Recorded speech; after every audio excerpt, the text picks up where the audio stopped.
Part two of my Toni Morrison video. I made a video last year reading four or five of, I think it's four of Toni Morrison's book, and I went in depth. I talked about why I love this book. I talked about the prose, the characters, just the masterpiece that Morrison has been able to create. So in this video, I'm going to be attempting to read four more of Morrison's books. It's currently 7 a.m. and I was 20 pages left. I had 20 pages left of Home by Toni Morrison when I went to bed last night. So immediately I woke up today, I was like, let me just quickly finish it. I finished the book. I'm going to give a short summary of what the book is about. Then I'm going to talk about why I like this book, and then I'm going to go in full depth explaining every single thing that happened in the book. So if you don't want spoilers, make sure you skip once I'm done with telling you why I like the book. Sorry, that's my cat. Um, Home by Toni Morrison follows Frank, a man who is a Korean War vet, comes back to America, and he's obviously going through PTSD. He's having visions, hallucinations, and when the book opens up, he has just been arrested for vagrancy, and he doesn't really remember why he's at an asylum. So he's breaking out of the asylum to get to his sister because he got a letter saying that his sister is ill and she will die if he doesn't come and help her. Okay, so that's the short summary. The book Home is Frank's journey from wherever he was in this asylum back to find his sister and then to take her home to get the care that she needs. I really enjoyed this book because, in normal Toni Morrison fashion, she has this very brilliant way of fitting years and centuries and so many important topics into very few pages. This book is like 145 pages long, but we follow the intricacies of lore, of war, of mental health addiction, of how the laws in America in the 1940s, 30s, 50s were affecting Black people differently. She talks about medical neglect. She talks about trauma and familial traumas as well. So if you're looking for something very quick, very short, very easy to get into and finish because you want to begin your Toni Morrison journey, this is one of the books I would recommend. I actually would recommend you read this book over Sula because I feel like this book is so much easier to get through than Sula, and I think this one is even shorter. I'm not sure again, but I think this is a good book to start from. Okay, now that we're done with that, I'm going to be giving a bar for bar um playbook of what is happening. And I also have my journal here where I was keeping notes. So if you see me looking away, it's because I'm looking at my journal to make sure I'm giving you correct information. Okay, good. So in Home we follow Frank Money, and the beginning, as I said, he had just escaped from an asylum, and he was walking. He didn't know where he was going, didn't have any money, but he's like, I need to go and save my sister quickly because of the weird letter he got saying that his sister is going to die if he doesn't come and save her. So he's walking barefooted in the snow, and then he gets to this house. He knocks on the door of the house, and this reverend comes out and helps him in. And the reverend gives him money, drives him to a station, and tells him who he can get help from when he leaves here. So he's very grateful to the Reverend and his wife. They give him food, they give him socks because they didn't have shoes to spare. So he was just wearing multiple socks instead of actually getting shoes. So after traveling for a while, he comes to this place. He comes to this place. I've forgotten what the name of the place is, but when he comes to this place, he meets the Reverend's friend who the Reverend had like referred him to give him help. But the Reverend's friend is very like not interested in helping him as much as he thought. He just gives him some money and a list of where he would actually get help as a black man living in the southern part of America. So he gives him list of places that will serve him, list of places that he can sleep, and how much it's gonna cost, and things like that. So Frank Money is grateful for this, and he goes. But we can kind of see, like, throughout his journey, we can see examples of him hallucinating. Like, there are times when the entire world will lose color, or he would start seeing like visions in his head of people dying from the war, which are all like typical PTSD things that happen from war vets. So it makes sense that this is happening to Frank. Um, we only find out why these are like so much more later on in the novel. Um, what else?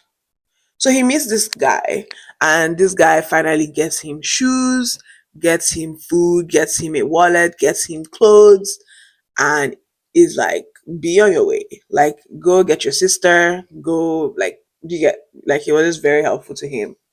Anyways, Frank's sister's name is C, and it's called Yesida. Her full name is Yesida, and then we kind of pivot to C's life, where we open up with C's relationship with her grandmother, Lenore. Now, at the beginning of the book, Frank tells us about how they had to escape. They had to leave their hometown because of, well, racism, and the landlord wanted to do something else with the town or something, so they told all the black people they had to get out of the town. Like, that typically happened in black America, where in, I said black America, in America in the 1930s, 1940s, where they just told black people to leave their homes, or else, which or else means they were going to unalive these people. So they had to walk away from home. They had to travel far away to go somewhere that they can, leave again. Um, Hi. Hello, that's my cat.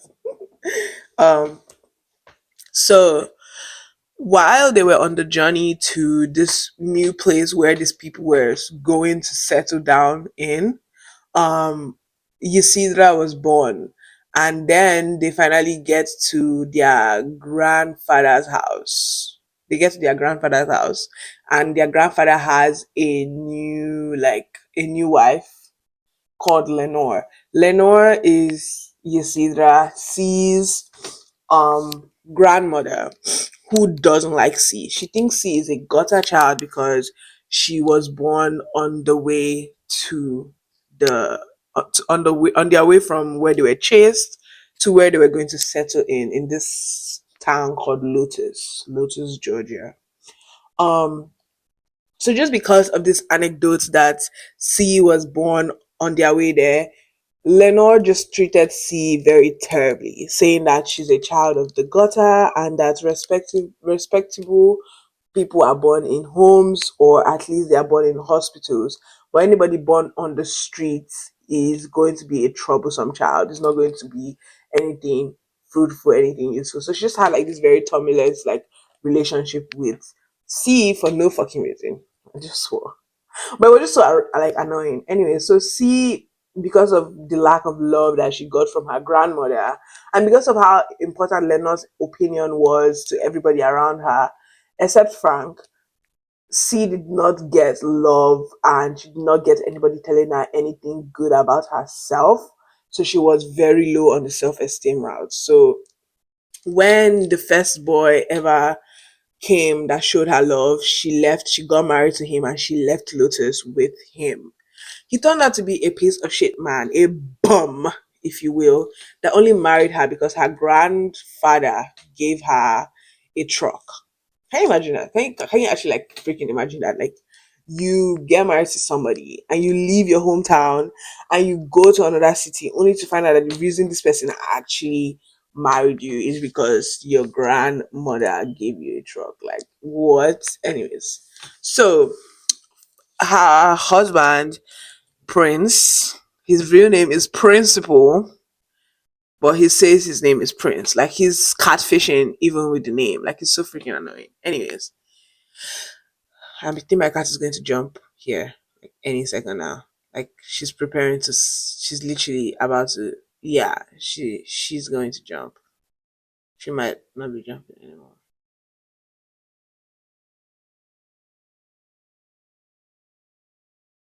I guess not. Um. So she, because of her principal is like a piece of shit man, and she had this like dead end job, but she wanted more for herself. Like, C is this person that wants more for herself. Like, she just wants to make it in life because she's already been, this girl that has no self esteem. Her grandmother has already told her that she's going to become nobody. So of course she wants to go against the grind and become somebody as everybody would want to be. So she literally does that. She decides that she's going to become somebody. She leaves her husband and she goes and takes this live in position as a cook, housekeeper, helper for this white couple. And the couple, the doctor, and she's supposed to help the doctor of this couple. The man is like a doctor. But it was very, very like weird immediately I heard it because what do you mean a cook housekeeper a helper slash assistant slash nurse to a doctor? Like it's just such a very vague, ambiguous posting. And the pay is shit because you're like, oh, you don't have to pay rent. You're going to be living in the house. So it's like, why do you need to pay rent? Anyways, now my cat is here. Hi, Mozzie. Come on. Yes. So, yeah, let me get out of here. Now, that's where it ends, right? She gets the job, and we kind of go back to Frank. So Frank is still on his way to his sister. This is like now in the present, where we were with Sindra in the past. And he keeps thinking about this girl, Lily, that he had to leave Lily because of his health, his mental health deteriorating and everything. And it was making their relationship terrible, blah, blah, blah. So then we follow Frank and Lily's relationship. Lily is an actress. She wants more for her life. She struggles in life so she can own her own a house. And then she meets Frank and they have this very beautiful kind of cordial romantic relationship going on. But that doesn't last long because obviously Frank is ill. He is a victim of PTSD and he's going through the motions, confused, he's seeing visions, hallucinating, and that is putting a strain on their relationship because think about it. Like Lily is this very organized person that wants things to be done properly. You have to keep things this way. But you can't really be doing that when you're going through the motions of losing your mind. So it's like, yeah, both of them didn't work out. And that was kind of sad. Like it was a sad story how they were so in love, but yeah, they just didn't work out. It was sad.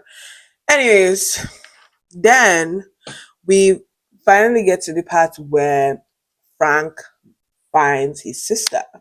He gets to the house where the doctor has been keeping his sister. She's laying down on the bed. She's not responsive. She's very skinny. She looks dead, practically dead.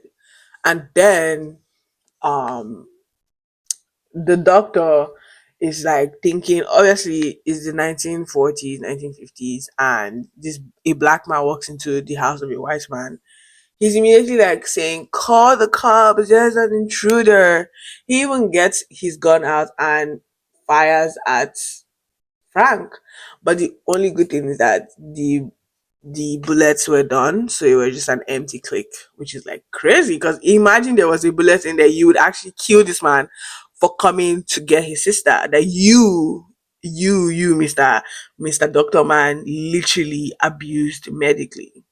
Basically, what had happened to C is C was working for this doctor as an assistant, and then he started to give her medication to try. Like He's obviously giving medication to his clients who are, what do you think, white women.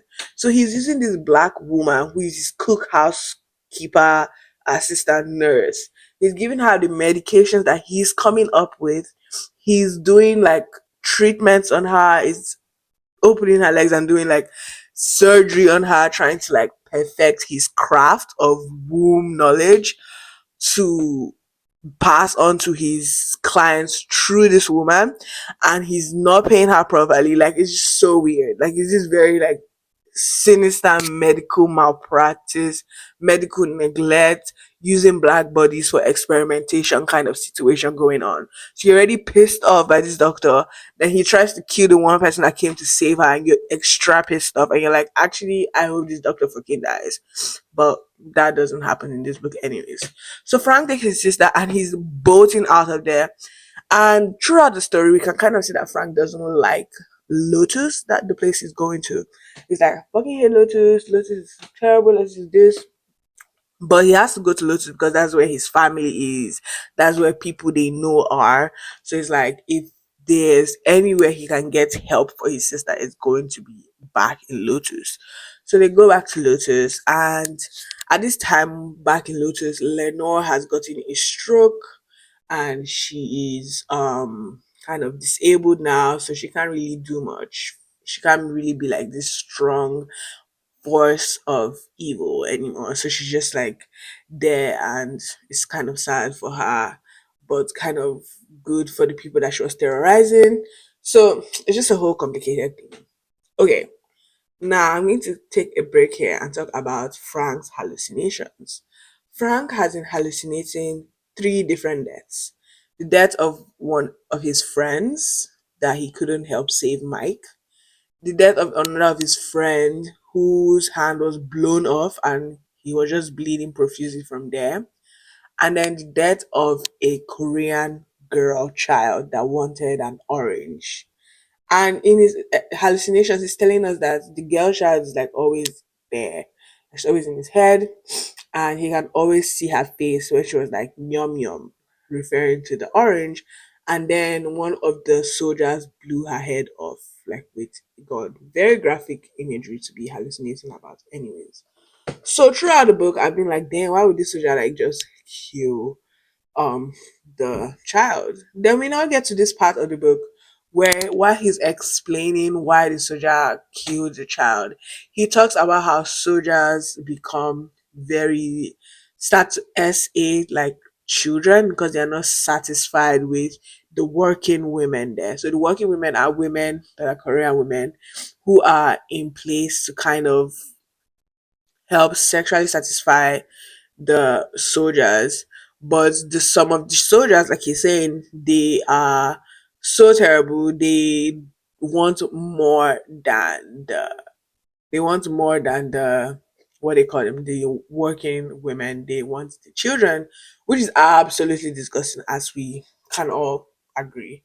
Anyways, so then we get to this part where he is reading with guilt, and he finally confesses to the person that is telling us the story that the person that actually killed the child was him, because when the child had said yum yum, he had felt aroused by her, and he felt so like irritated and so disgusted by himself that he was like so angry at the child for causing this arousal that he shoots her in the head. And now this just makes me pause because I have been having like some semblance of sympathy for Frank for the beginning of the book all the way to this point. And now I'm like distraught because I'm like, so what am I supposed to do with this information? Frank, you're a piece of shit man that got aroused by a child and then killed the child because you blame the child for bringing this evil thing out of you. And it's like, so what am I supposed to do? Be sad for you? Like, I don't care about you anymore, actually. Like, now you're just a piece of shit for me. And this is the thing about Toni Morrison. Like, she's going to write the most gut wrenching books, make you sympathize with characters, and then actually make these characters so human, so complex, so morally great, or just plain bad, like this fucker Frank, and then demand you to have sympathy. I really don't know was I was supposed to do with the fact that Frank is actually not actually the child. Because now I feel infuriated. I feel like Frank is a piece of shit, and I agree that he is a piece of shit. And now I'm like, okay, like stay away from children forever, okay, Frank? But at the heart of it, this book is about coming back home, the complexities of home. Because when they finally get to Lotus, we see this very loving community. This community where the women in the community immediately spring up help um to help Yasindra through her healing process. And they do get her feeling better. Even if at the end of the day she's not able to have children anymore because of all the experimentations with her womb, she is healed. She is spoken life into. Is at home for the first time that she's treated um extremely better than everything that she had experienced after leaving home. She left Lotus looking for a better life and she came back sick, and then the women in her community were able to nurse her back to health. And when she was healthy enough, they told her that your life is not over. Just because you cannot give birth to children does not mean that you cannot be anything. Does not mean that you cannot make it in life. That you are a person and you have every power in your bones to like become something. And that really helps Sindra become something. She starts quilting, she starts thinking about how she wants to make money because their town is on the up and coming. They finally are going to get a school, they're finally going to have electricity, they're finally going to have indoor plumbing. And she's excited for that, and she wants to be able to live a life that she's able to contribute to. And it's just so beautiful, and it's like wow, because Frank has been talking down on Lotus all this while, talking about how he hates Lotus. Lotus is the worst place on earth, but though Lotus is the place that saved his sister and also in a way saved him, because he was finally able to um become a man and accept that things life is terrible, but he is able to yeah, become something in life. He finally is able to stop hallucinating, confess the guilt that he has inside of him when he gets to Lotus, and becomes a better person, hopefully, forever and ever. Amen. Not even religious. I said amen. Anyways, yeah. So that was it. I do have a quote from the book that really stuck with me, and as someone that lives in Canada, that there's always winter coming, like the dread of winter is always upon us. This quote was really good. The landscape became more melancholy when the sun successfully brightened the quiet trees, unable to speak without their leaves. And it's like, yes, trees actually look like quiet and they can't speak because, they don't have leaves. Anyways, the next book I am going to be reading is God Help the Child. And I'll see you guys when I'm done with it. Okay, bye. An update video. I'm doing an update video for this book just because it's taking me a lot longer to get through it. So I know I'm going to be forgetting some things that are happening like bar for bar. So I'm done with what is part one and I'm part two. So I'm like, let me come in, talk about the book, and then go back and continue. Okay, so God Help the Child follows Bride, this beautiful, dark skinned woman who had a very tough childhood because her mom is like colorist. So she doesn't touch her, she doesn't show her love, etc. etc. Like typical Toni Morrison fashion, what's going on to happen in the book.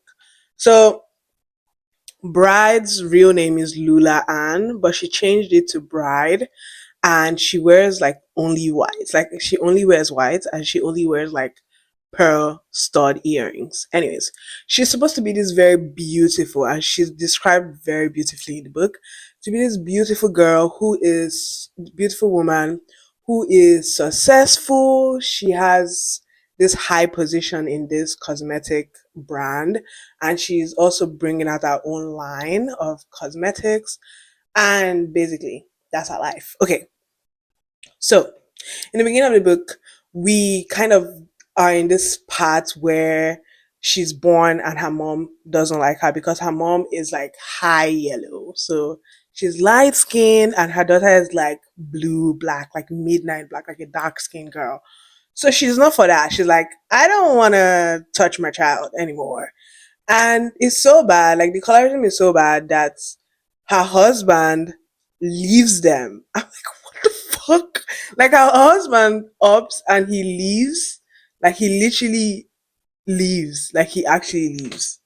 Like he's gone. I mean, later on, he starts sending them money once a month, but it's just so mind boggling that he actually left because his daughter is dark skinned. I'm like, what century are we living in? I'm not trying to minimize the effects of colorism. I'm just shocked as someone who's not colorist that is that deep for you that you leave your wife and your child because your daughter is dark skinned. Like, I feel like that's dumb. Anyways, moving forward.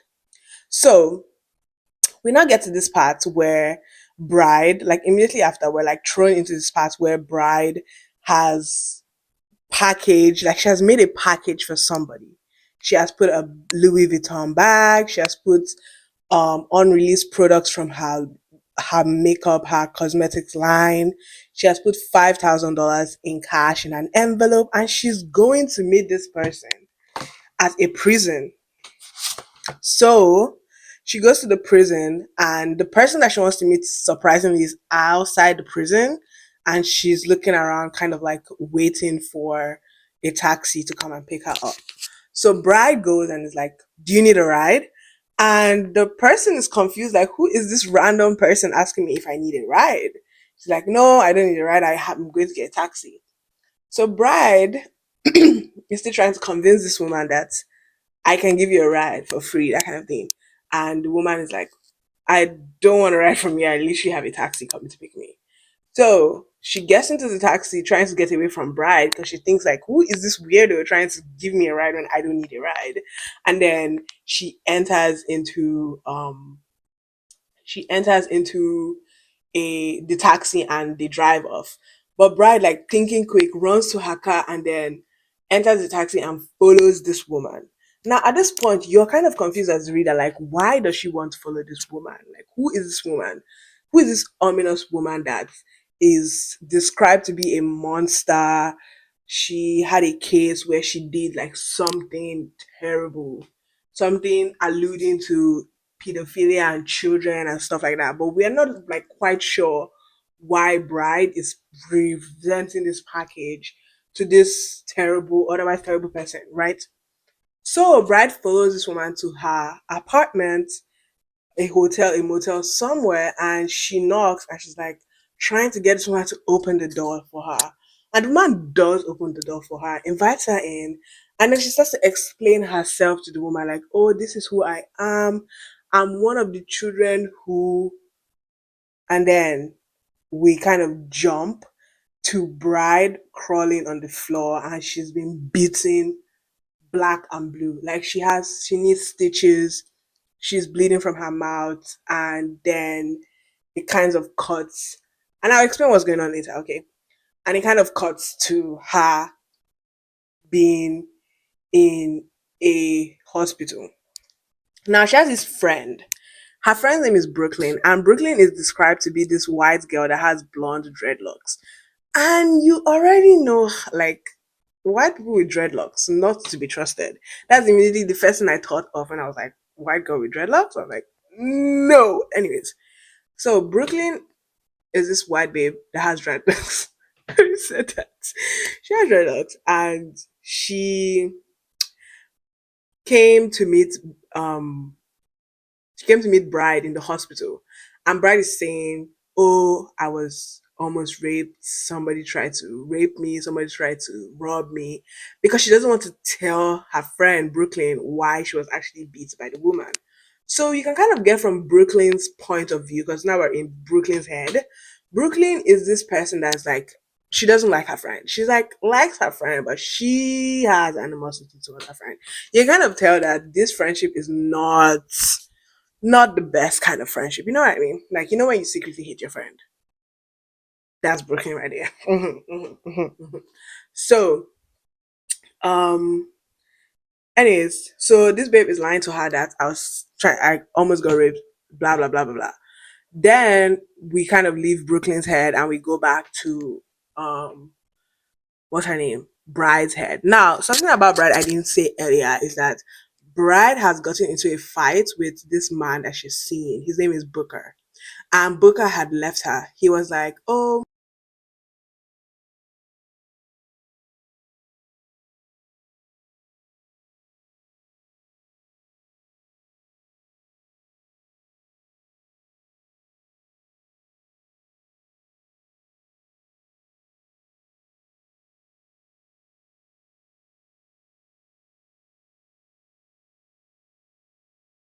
okay, so my old mic died, but I switched my mics. Okay.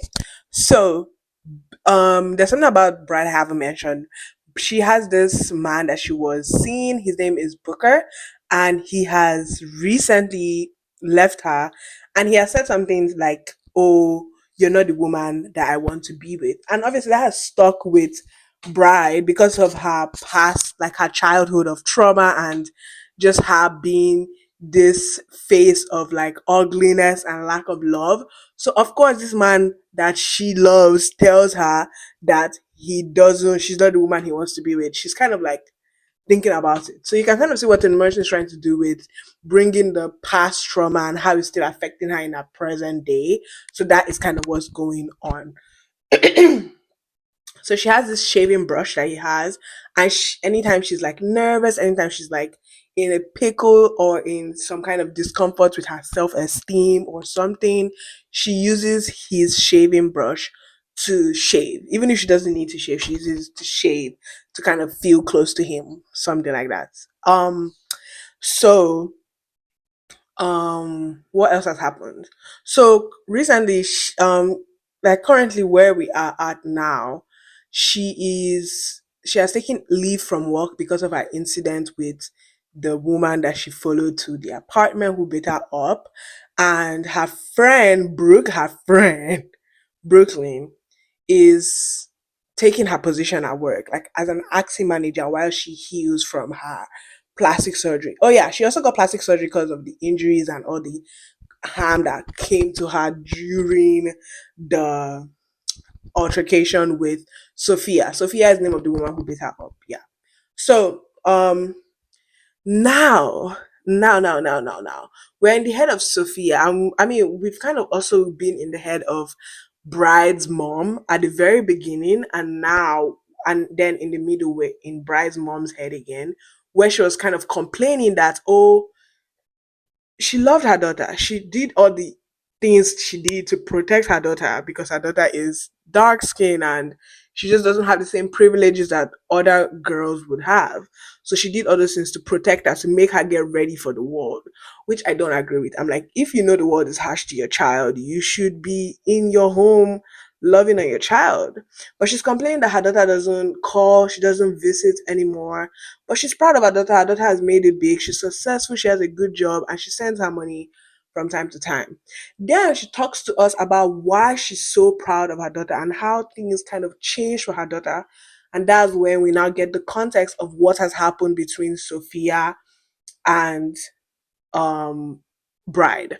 So in the past, when Bride was quite a little child, her mom had used her as a confession to try to get Sophia convicted for a crime. Now, the problem is not that we don't know if Sophia actually committed this crime of pedophilia and watching porn with her um with her students. There was like an incident of her watching porn with her student, but from what we know right now, we've not been told categorically that this has happened. We know that Bride was not one of her students, but she was brought in by psychologists, by the prosecutors, by her mother to point hands at Sophia and say, yes, that is the woman that watched porn with us. So, because of this thing that she had done as a child, that was why Bride was getting this package ready. Some kind of apology, like, I'm sorry that I pointed at you and this got you convicted, even if I didn't actually see you and I wasn't there when you watched porn with your students, which is like crazy. Like, are you actually watching porn? That's crazy. Anyways, so where we are at now, Sophia, we were in Sophia's head, and Sophia is like recounting the incident.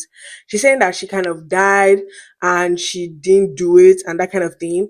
So it's like, okay, so if you didn't do it, then who did it? Like, you've already done prison for 13 years of your life. Why are you lying? Like, are you lying? Like, what's happening? That's kind of the impasse we're on. Good. So this is where we are now. I'm about to go into part two. But before I go into part two, I want to talk about Brooklyn. So remember Booker, bride's man that she had that left her, right? Brooklyn came and is telling us about how like Booker is he's like a vagrant, he doesn't have money, he doesn't have anything he does. He's just kind of like a person that just walks around and pretends to have something doing, but he doesn't have anything doing, and that she doesn't like him one bit. Right? That's what she's saying. Right? Right? Right? You would think that that's what she means, but it's so crazy because she literally said that, oh, Booker is like this terrible person, and he doesn't really like Bride because one time she came to give Bride like unreleased packaging for the cosmetic line, and she saw Booker there. And when she saw Booker there, he was like, she was like, "Oh, Bride," and Booker replied and was like, "She's not here." And then she walked into Bride's room and she saw Booker on the bed. He was naked, but he had like a sheet over his body, and but like the sheets were like dangerously low on his crotch. So because she knows he's a terrible person, she tried to seduce him so that she can prove to her friend that he is a terrible person. Wait. So she undresses herself in front of Booker, and he doesn't really do much. He doesn't like react to this. He's just quietly watching her undress, and then she walks up to him like she was like in a porno.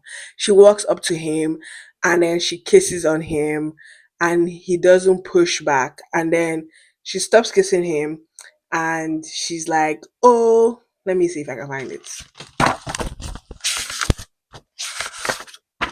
Wah, wah, wah, wah, wah, wah, wah. Okay. And I'm reading from the book. Between kisses, I whispered, "Don't you want another flower in your garden?" It's like, girl, why do you have to do that though? Like, why do you have to kiss on my man? Oh my man, why do you have to kiss on your friend's man? Like, it's so strange. She's like, he said, and then he said, "Are you sure you know what makes a garden grow?" And she's like, "Sure do." I said, "Tenderness." "And dung," he answered. I elbowed myself up and stared at him. Bastard. He wasn't smiling, but he wasn't pushing me away either. It's like, okay, so this person you're trying to seduce is not showing enthusiasm in your seduction. He has replied sarcastically to your message saying, "and dung," he answered. "And dung." Like you're talking about garden, and he's like, actually, not only tenderness, you need shit to grow a garden. And you're like, he wasn't smiling, but he wasn't pushing me away either. And then she never told Bride about it. It's like, okay, so you were doing this for your friend. You were doing this for your friend, but you still kept the secret from your friend. Okay, white girl with dreadlocks. Okay, white girl with dreadlocks. I see you. I see you. Anyways, I have beef with Brooklyn, just so everybody knows. I'm back. And I finished God Help the Child by Toni Morrison. And when I left off the last time before I went to actually complete the book, I was at the point where Sophia, the lady who beat up Bride, was explaining to us why she actually beat up Bride, and it was just a whole mess. You know what I mean? Um, yeah. So a lot of things have happened between then and where we are now. So it kind of makes sense. It kind of makes sense. Like the book makes sense. The book makes sense. Before I go into the rest of what happens in this book, I'm just going to do a little spoiler free review of the book now that I'm done with it, and then I'll go bar for anyone who is interested and isn't planning on reading or who doesn't care about spoilers and just wants to know what exactly happens in this book. God Help the Child is a book about false accusations, it's a book about beauty, it's a book about childhood trauma, and how that kind of follows you for the rest of your life almost. In this book, we're following Bride, who is a dark skinned woman. She's very beautiful, but she has a lot of trauma from her childhood because her mother was a colorist. And this has affected her life. It has been some kind of fuel for her to be successful, but it has also brought issues with her intimacy, her friendships, and her romantic relationships. Anyways, it's just a good exploration of childhood trauma. I wish that she went more in depth with the childhood trauma P, but the book is literally 175 pages long and there's only so much you can kind of say. This book deals with themes of pedophilia and it explores pedophilia that happened in the life of our main character, Bride, and her love interest, Booker. It's just so interesting how um Toni Morrison is able to explore false accusations of pedophilia and actual real accusations of pedophilia in the same book and does it in such a paralleling, I don't know if that's a word. Is that a word? I hope so. Because imagine you're like listening to this person talk about books and they're saying words that don't exist. Anyways, in this paralleling way, and it's just so good. I feel like that's the thing with Toni Morrison's books is that when you read them, they feel like something that is happening that makes I don't know how to explain. Anyways. It feels like something that exists that is just being brought to your attention. I don't know how to explain it any further than that. So I gave this book a 3 star because it's not my favorite Toni Morrison book ever. Like the prose, as always, is fantastic. The characters are well thought out characters, but but so many things happened that I was like, what is the relevance of this? Like she meets a white girl called Rain, and we get a little backstory on Rain. I didn't get. Oh my god, guys. So Rain ties back to the theme of pedophilia. Okay. Yeah. LOL. So does this mean my thing goes up? Maybe. Maybe it does. Wow. Not me actually getting it in real time. Anyways. So if you don't want any spoilers, this is your sign to stop watching the video now. You should go and read the book and then come back and we can just kind of talk about it. Okay, good. So, going back to where I stopped. Where I stopped was when Sophia was kind of explaining to us that she was innocent and she categorically did not commit this heinous crime of porn watching with her students. We kind of go back to Bride. At this point, Bride wants her man back. She's like, where is Booker? Somebody point me towards Booker right now. Luckily for her, Booker has a an overdue bill that kind of arrives at her house and she goes there to pay his bill and then she asks them if they know where Booker might be. Luckily for her, they have a mailing address that he gave them and this address is in this town called Whiskey. My girl bolts into her car and she's driving to Whiskey. Whiskey is hours, it's miles, kilometers away. But she's like, I don't care. I'm gonna go. I'm gonna find my man. And she does. But before she does, she gets into this freak accident and breaks her leg. Her car has to like she totally like totals her car. Her car has to be repaired. But this happens in the middle of the night and she's stuck inside her car because you know that like emergency thing when like you kind of get in an accident and your car shuts you inside. So that's what our girl Bride is going through right now. Okay, so Bride is in this car for what she feels like is hours. I mean, she's in the car overnight, but when the sun starts rising, she hallucinates, or she thinks she hallucinates this small white girl who passes by the car, looks at her, and then walks away. The girl is holding a cat, and then she walks away. And then she hallucinates that it takes hours, but then a man comes and he's blonde, he has long mustache, and then he goes away. And she's like, why are these people just looking at me and not helping me? Mind you, they actually were going to help her. So the man's name is Steve, and he opens the car door for her with a crowbar, and he saws the tree that fell on her Jaguar, her car. And he actually helps her and takes her like to his house, which is like a makeshift kind of house. Like these people are not rich. They are not rich at all. And our girl is going through it. Okay, okay. So at this point, they take her to the doctor, and the doctor like does like his doctor thing to her feet, and then they bring her back home, and she is in this place for 6 weeks while she heals. And during these 6 weeks, she's not able to shower properly. She just gets like a bird bath, that kind of thing. But the woman, the man's wife, promises her that once she's healed enough, she's going to she's going to get her a bath. Now, this is something of significance that happens in the book. I forgot to mention earlier. So there was a time when Brooklyn and Bride had gone out to do some little shopping, some jewelry shopping, and she wanted an earring because when she went to visit Sophia, she had um she had lost her earring in the scuffle.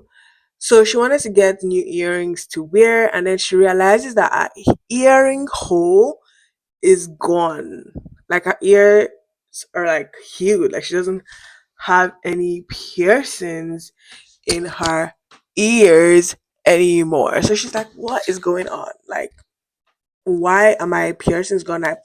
I've had my ear like pierced since I was 8 years old. So why would it mysteriously vanish? So that's one occurrence of weirdness that happens to her. Then on her way to Whiskey, she goes into the bathroom to kind of check her reflection and just make sure she's still well put together. And she notices that her dress that fits her perfectly is sliding down like she's wearing two sizes too small. And she's like brushing it off. She's like, no such thing as being too skinny, especially in the business that she works in as a beauty cosmetician, blah, blah, blah. So she doesn't think much about it. Back to the present day now, 6 weeks after her injury occurred, her accident occurs, she's done with her bath, and she stands in the bath, and she sees that her big voluptuous boobs are gone. Like she doesn't have boobs anymore. And they bring her like the wife brings her pants for her to wear, but the pants are like dropping off her body so easily. And she's so scared that she's turning into a scared black girl, like the little girl she was when she didn't like herself. And this is a very interesting tidbits to the book for me, like the themes that are connecting. We're seeing pedophilia, we're seeing childhood abuse, we're seeing imagery of this child Rain, the person that saved her life, and now we're seeing her body physically regressing to childhood when she is distraught and she's struggling with her self-esteem again. And I think this is magical realism at its finest. There's a way that Morrison kind of makes it so supple, but like you know it's there, you're like, what's going on? And then when it starts to add up, you feel like connected to the prose. You don't feel rushed. You don't feel like it doesn't make sense. It just all clicks. You just have to give it time. And that's one thing I really enjoyed about this book. Um, so after this, she leaves and then she leaves a letter for her friend Brooklyn to tell Brooklyn where she is. Because again, my girl thinks Brooklyn is her friend. Even if we all know that Brooklyn is a lying piece of shit white woman who hates this dark skinned black woman for being more successful and genuinely more beautiful than she is. She, Bride, doesn't realize that her friend is a pseudo friend in the words of Booker. So, anyways, we kind of stop there. We stop there for Bride's story when she leaves Rain, Steve's, and I think the woman's name is Lydia. Lydia's house. I don't know. I have to check that. I'll put the name on the screen, okay? Anyways, then we go and we follow Booker. We follow his life from childhood, his house, how much like their family was so united. They were like readers, they had conferences, and they just had this beautiful, domesticated, immediate family life that everybody's kind of happy with. Then something extremely terrible happens to Booker's brother Adam. Adam is gone missing.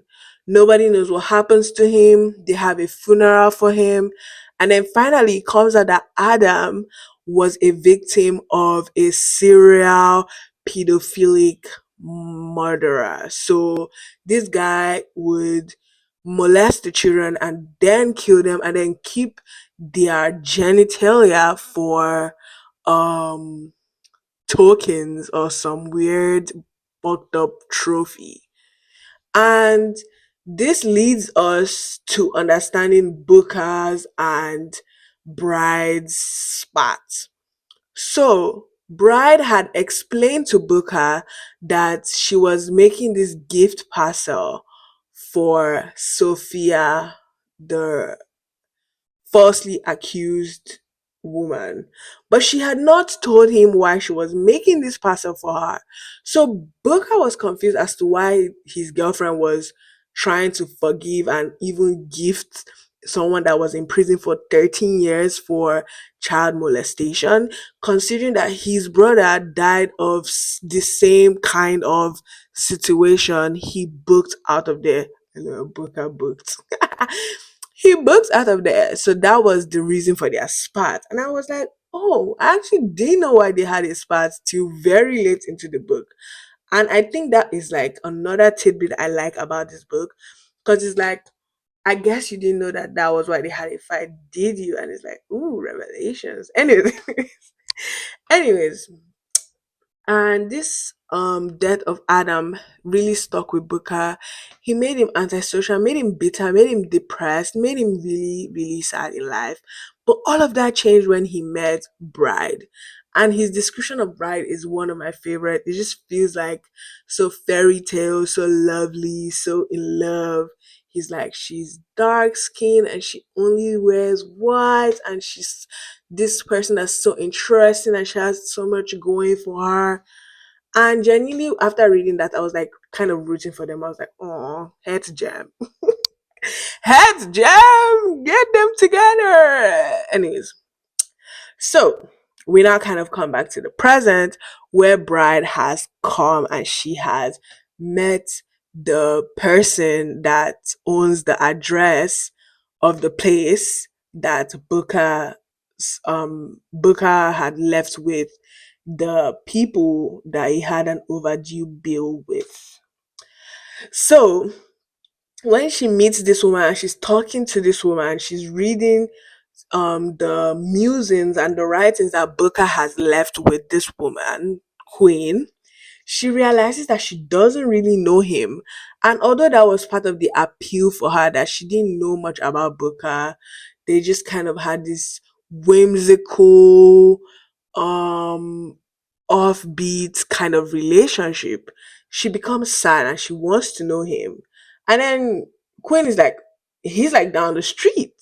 So she's like, he's down the street. I want to see him.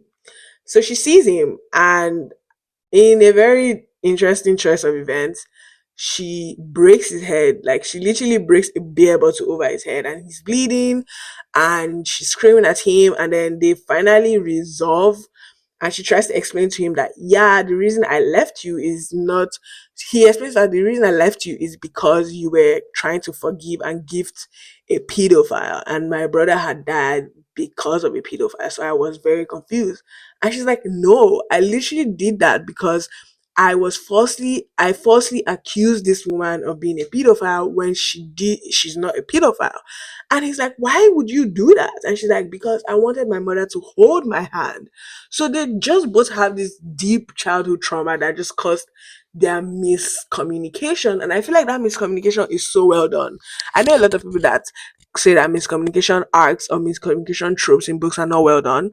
But I feel like this is really well done because it's like, yeah, this makes sense for you to miscommunicate. Because when you hear somebody is trying to forgive a pedophile, you don't even really want to hear what the person has to say next. You kind of just have to leave immediately. Anyways, so at this point, she's satisfied and then she falls asleep. Queen comes and Queen and Booker have a conversation, and then she kind of tells him that he has to let go of his brother's death and he has to not mess it up with Bride, because Bride came all the way here to look for him. And he's like, yeah, that makes sense. Let me just forgive her. So he goes in and he writes a musing about how he's letting his brother go. He doesn't even miss his brother anymore. That it's been so many years. He misses his brother's emotion. You guys want me to read it out? Am I allowed to do that? I guess I could read it out. I suppose. Anyways, this is it here. It's like, I don't miss you anymore, Adam. Rather, I miss the emotion that your dying produced. A feeling so strong it defined me while it erased you, leaving only your absence for me to live in, like the silence of the Japanese gong that is more thrilling. So after Queen and Booker have a conversation, Queen goes back home and she's burning a bed that has bed bugs in it, and that leads to her house, and this leads Queen to dying at the end of everything. This kind of brings Bride and Booker closer. They mourn her together and they bury her together. But they don't bury her together because Booker wanted to be the only one to bury her. So Bride is in the car while Booker empties the urn. And then she gets pregnant and they live happily ever after. We cut to Bride's mom, and Bride's mom is still a bit of a bitch. She still hates that her daughter sent boundaries. She still insists that everything she did to her daughter, being harsh to her, is because she loved her daughter and she was doing everything necessary to prepare her daughter for the wickedness of the world, which I strongly disagree with. Like, you can have that conviction if you want to say that's your conviction, but I don't think that's correct. Anyways, that brings us to the end of God Help the Child by Toni Morrison. And now that that is done, the next book I am going to be reading is. Ooh, I carried home. My bad. Why is it doing that? Anyways, is A Mercy by Toni Morrison. I had attempted to read this book before, but I didn't finish it. I know it's set way back during the slavery period. It has to do with a girl traveling an Odyssey kind of situation. So I literally don't know why my phone is refusing to stay up. But A Mercy is kind of an audacious kind of story, traveling from one place to another, a hero's journey, racism, slavery, all of that jazz. Get it? Because Jazz is also a book by Toni Morrison, which I have read and talked about in my first Toni Morrison video. So make sure you go and check it out after you finish this video. Okay. Okay, I'll be back with updates when I finish A Mercy.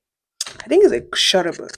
167 pages, so just a few pages shy of God Help the Child. So I'll probably finish it tomorrow and I will come back with a review. Bye. Come back. It was a bust. I wasn't able to complete or finish reading this book. I'm going to keep it as a DNF, and that is going to be the end of the video.